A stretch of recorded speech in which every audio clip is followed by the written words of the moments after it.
आइए मेरे साथ जरा कल्पना कीजिए, एक ऐसी रात की जब दुनिया का सबसे बड़ा ज्ञान का केंद्र नालंदा विश्वविद्यालय हजारों दियों की रोशनी में नहाया हुआ था।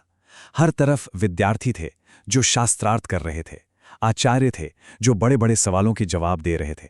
मतलब माहौल ही कुछ ऐसा था जहां हवा में भी ज्ञान घुला हुआ महसूस होता था। ये सिर्फ एक यूनिवर्सिटी नहीं थी, बिल्कुल नहीं। ये तो पूरी दुनिया के लिए ज्ञान का एक ध्रुव तारा था। एक ऐसी जगह जहां तर्क, विज्ञान, दर्शन और अध्यात्म सब एक साथ सांस लेते थे। दुनिया भर से लोग यहां अपनी ज्ञान की प्यास बुझाने आते थे। जरा सोचिए उन लोगों के बारे में जो चीन, तिब्बत और कोरिया जैसे कितनी दूर दूर के देशों से महीनों तक मुश्किल सफर करके यहां पहुंचते थे, और उन सबका मकसद सिर्फ एक था, सच को समझना। और इस पूरे ज्ञान केंद्र का दिल था धर्मगंज। ये कोई आम लाइब्रेरी नहीं थी, ये तो सच का खजाना था। 3 बहुत बड़ी बड़ी इमारतों में फैली इस लाइब्रेरी में लाखों हाथ से लिखी हुई पांडुलिपियां थीं, जिनमें ना जाने कितनी सदियों की खोज और तजुर्बा बंद था।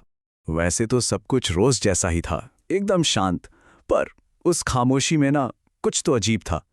एक अनजाना सा डर, क्योंकि उस रात इतिहास हमेशा हमेशा के लिए बदलने वाला था। पहले तो दूर से घोड़ों के टापों की एक हल्की सी आवाज आई, फिर वो आवाज धीरे धीरे एक गरज में बदल गई, और फिर अचानक नालंदा के बड़े बड़े दरवाजे तोड़ दिए गए और तलवारें लिए सैनिक एक सैलाब की तरह अंदर घुस आए। किसी को भी संभलने का मौका तक नहीं मिला। चारों तरफ बस चीख पुकार मच गई। जहां कल तक ज्ञान के मंत्र गूंजते थे, वहां अब तलवारों के टकराने की आवाजें थी। और फिर पहली मशाल फेंकी गई, आग लगा दी गई थी। वो मंजर बड़ा अजीब था। एक तरफ विद्यार्थी अपनी जान बचाने के लिए इधर उधर भाग रहे थे, तो दूसरी तरफ उनके गुरु, वो अपनी जान की परवाह किए बिना उन कीमती ग्रंथों को बचाने में लगे थे, जिन्हें सहेजने में उन्होंने अपनी पूरी जिंदगी लगा दी थी। ये बहुत बड़ा सवाल है ना, कि जब ज्ञान का मंदिर ही जल रहा हो तो क्या ज्ञान भी खत्म हो जाता है? इसका जवाब हमें उसी जलते हुए धर्मगंज के अंदर मिला। आग की लपटों से घिरी उस लाइब्रेरी में एक बूढ़े आचार्य एकदम शांत खड़े थे।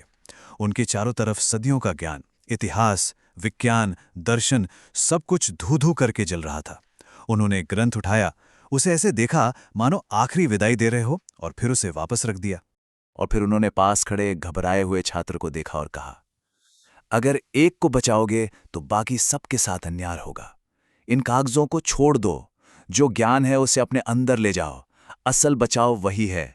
छात्र की आंखों में आंसू थे, पर गुरु का आदेश था, वो भाग गया। और वो आचार्य, वो वहीं उन जलते हुए ग्रंथों के बीच ध्यान में बैठ गए, मानो कह रहे हो, तुम शरीर को जला सकते हो, ज्ञान को नहीं।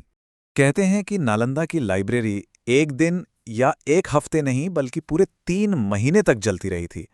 आप इसी बात से अंदाजा लगा सकते हैं कि वहां कितना ज्ञान इकट्ठा था कि आग भी उसे जल्दी खत्म नहीं कर पाई।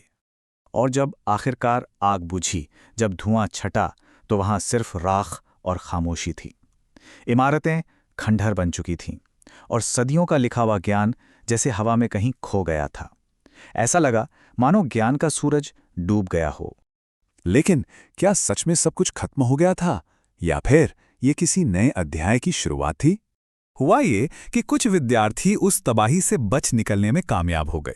हाँ, उनके हाथ खाली थे, कोई किताब, कोई ग्रंथ नहीं था, लेकिन उनके जहन में, उनकी आत्मा में नालंदा का पूरा ज्ञान जिंदा था।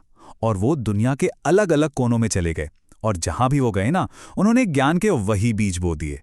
एक तरह से उन्होंने चलते फिरते नालंदा बना दिए।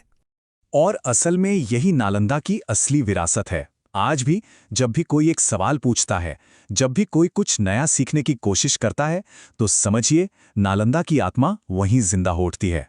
तो आखिर में हम कह सकते हैं कि उस आग ने नालंदा को मिटाया नहीं, बल्कि उसके ज्ञान को कागजों से आजाद करके पूरी दुनिया में फैला दिया। वो आग शायद विनाश के लिए नहीं, बल्कि ज्ञान के विस्तार के लिए लगी थी।